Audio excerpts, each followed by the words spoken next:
goals and objectives that you've set forth. Weaknesses are negative internal factors that counter-effect or that impede your accomplishing those missions, visions, and goals. A list of strengths would include things like loyal customers. That's a strength because you've built it. Special skills that your staff has. Special knowledge that you have of the industry. This isn't a skill. This is a unique and powerful and appropriate perspective. You have superior products, positive public image, employee experience, and unique suppliers. Those are strengths. Weaknesses could be things like a poor location. I had a poor location in a restaurant business one time, and there was nothing I could do in the form of marketing that would overcome a poor location. Some weaknesses can be an impossibly difficult hurdle to overcome. Lack of capital is another, or cash flow from your business is another weakness that can really hurt your business. Lack of skilled workers. If you don't have the right people in your business, chances are pretty good that they're not going to perform correctly, and that the customers that you have that they interact with are going to notice this, and it's going to detract from the brand and the image and the repeat business and the referral business and all that kind of stuff. If you don't have enough people, which occurs in some markets, that can certainly be a weakness. And if your business model just doesn't make sense, that also can be a weakness. So then the next step is to look carefully in your environment for opportunities and threats. Opportunities and threats are almost identical to strengths and weaknesses, except whereas strengths and weaknesses are internal factors, opportunities and threats are external factors.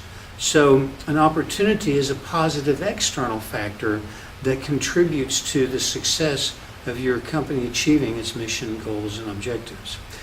A threat is a negative external factor that impedes your accomplishment of those same things.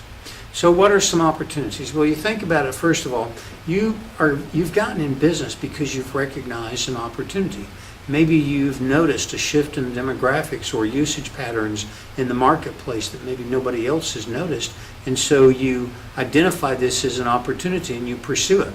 These things can come about because of changes in technologies or government policies, social patterns, all that kind of stuff. Even local events can be examples of opportunities, especially if you know about it coming up before other people do and you're in a position to take advantage of that. Threats are kind of the reverse.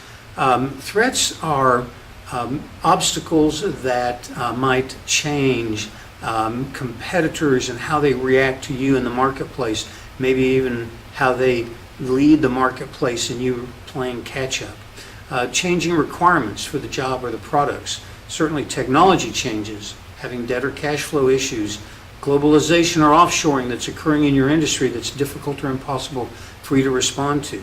Lawsuits. You can never know when somebody's going to sue you. It doesn't have to be justified, but it can be financially devastating even if you are in a position to win the case. Loss of key individuals, loss of failure to secure funding. These are all kinds of things that represent external threats that you have no control over or very little control over, and yet you do have to react to. So understanding your strengths and weaknesses and your opportunities and your threats is key. Now, you can look at this graphic and sort of visualize your company being in the center of all these shifting things. Competition, technology, economic factors, environmental factors, governmental factors, social and demographic changes, all of these things are